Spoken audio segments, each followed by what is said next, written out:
ඔන්න ඉතින් my charm life එකෙන් අද ටිකක් වෙනස් දෙයක් කරන්න යන්නේ. වෙසක් එකත් අත ළඟ එනවා. මට හිතුණා චූටිම චූටි බකට් එකක් හදා ගන්න ඕනේ කියලා වෙසක් සැරසිල්ලක්.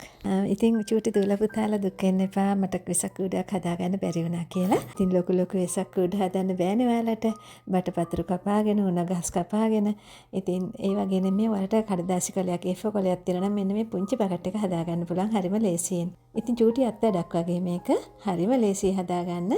විනාඩි 2-3න් හදා ගන්න පුළුවන් ලස්සන සරල බකට් එකක්.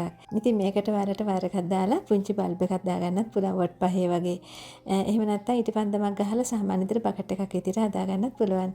ඉතින් ඉටිපන්දම් ලයිට් මේ මුකුත් ඕනේ නැහැ. නිකන් ලස්සනට එලලා තියන්නත් පුළුවන් මේක. මම තනියම බල්බ් එකක් ප්ලග් එකකට සෙට් කරලා හදා ගන්න විදියත් ඊට එකේ පෙන්නනවා. ඒක මම ඔයාලට කරන්න කියන්නේ නැහැ. මම හදා ගන්න විදිය පෙන්නන්නේ. චූටි දරුවෝ නම් ඒක කරන්න යන්න මෙපා. බකට් එක හදන විදිය විතරක් බලලා වීඩියෝ එක නවත්තන්න.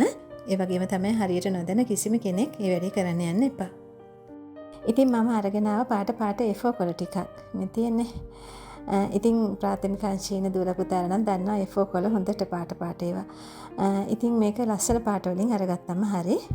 ඊට පස්සේ බ්‍රිසිල් බෝඩ් එකකුත් ඕන වෙනවා. බ්‍රිසිල් බෝඩ් එකක් හරි. බ්‍රිසිල් බෝඩ් එකක ඝනකමට වගේ කාඩ්බෝඩ් තියෙනවා නම් ඉතින් බ්‍රිසිල් බෝඩ් ඕනේ නැහැ.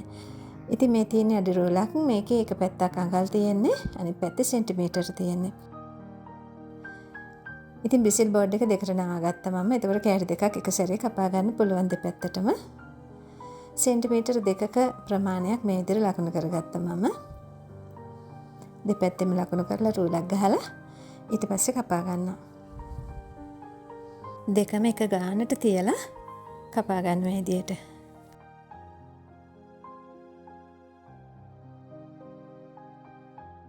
දැන් හරි. ඊට පස්සේ පාට කොලේ අරගන්න ඕනේ. A4 කොලේ ගම් ඕන වෙනවා. ගම් හරි වල පාප්ප හදා ගන්න නම් පාප්ප හදා ගන්න. ඊට පස්සේ පටි දෙක දෙපැත්තෙන් මේ විදිහට අරව ගන්න ඕනේ දෙපැත්තට. දිග අතට.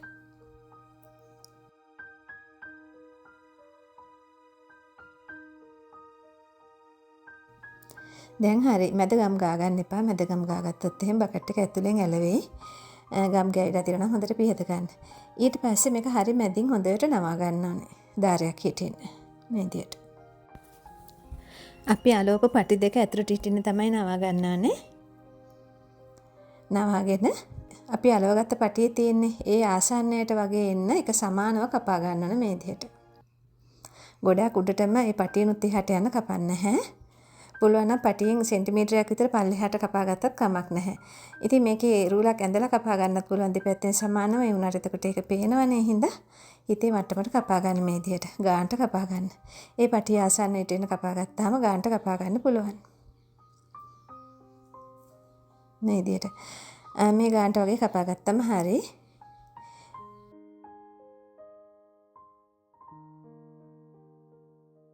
දැන් හරි. ඊට පස්සේ මේකේ කොන් දෙක මේ විදිහට අල්ලලා ස්ටෙපර් කරගන්න ඕනේ. ස්ටෙපර් මම දෙකක් ගහගත්ත එක පැත්තකට. අනිත් පැත්තනොත් ඒ විදිහටම තියලා මේ විදිහට කටු ගහ ගන්න ඕනේ.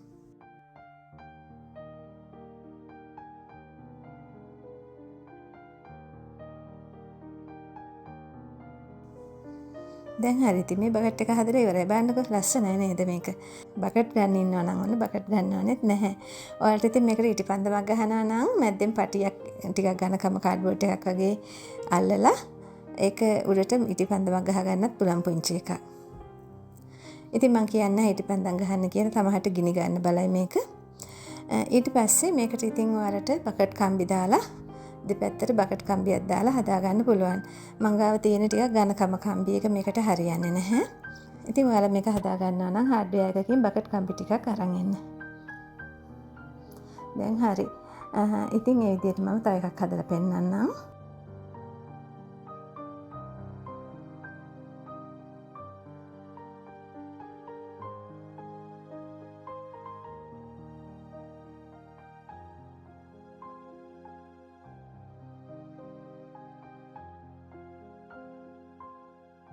මේ විදිහට හැම පාටකින්ම හදාගත්තම හරිම ලස්සනයි. ඔයාලට වැරන්ඩ එකක් වගේ තියෙනවා නම් දිගට එල්ලන්න පුළුවන්. අන්න චුටි දූ දරුවන්ගේ අත්කම් නිර්මාණයක් විදිහට මේක එල්ලන්න පුළුවන්.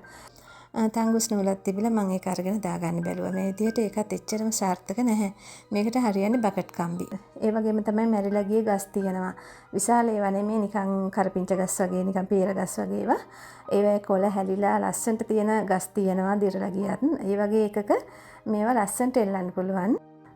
ලොකු පෝච්චියක් අරගෙන ඒකට පස් දාලා ඒ ගහ මැද්දෙන් තියලා ඒකේ අතු වලින් මේක එල්ල ගන්නත් පුළුවන්.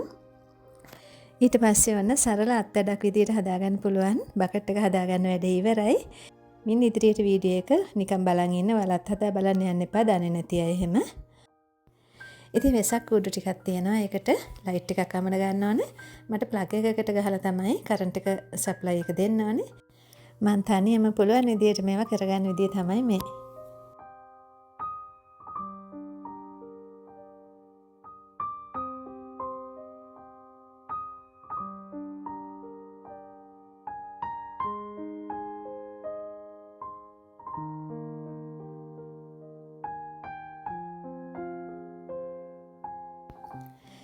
මේ වගේ වැඩක් කරද්දී ඒ කියන්නේ මේ රතු වයර් එකයි නිල් වයර් එකයි තියෙනවා. එහෙම නැත්නම් දුඹුරු පාටයි නිල් පාටයි. ප්ලග් එකකට හරි මේ වගේ හෝල්ඩර් එකකට හරි යමුනද්දී ප්‍රධානම දේ තමයි ඒ වයර් දෙක ගෑවෙන්න බෑ. හෝල්ඩර් එකකින් කෙන්දක්වත් ගෑවෙන්න බෑ අනිත් වයර් එකේ. ප්ලග් එකකට යමුනොත් ඒ වගේ ප්ලග් ටොප් එකකට. එතකොට තමයි අනතුරු වෙන්නේ. ගිනි ගන්නවා පුපුරනවා. ඒ කියන්නේ රතුයි නිලුයි වයර් දෙක යන්තම්වත් ගෑවෙන්න තියන්න හොඳ නැහැ.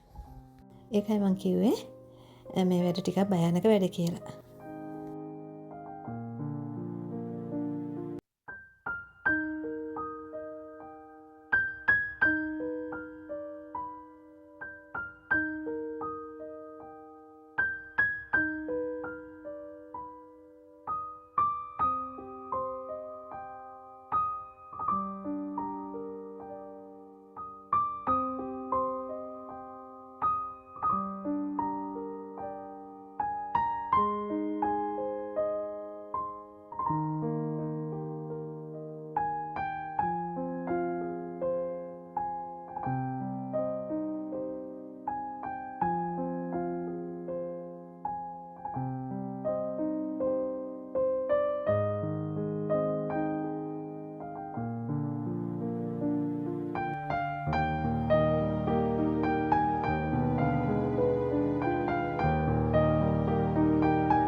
ඉතින් මම මේ හොඳටම දවල් මේක කරන්නේ ඉරේලියක් තියෙන හින්දා තමයි මේක පැහැදිලිව පේන්නේ නැත්තේ.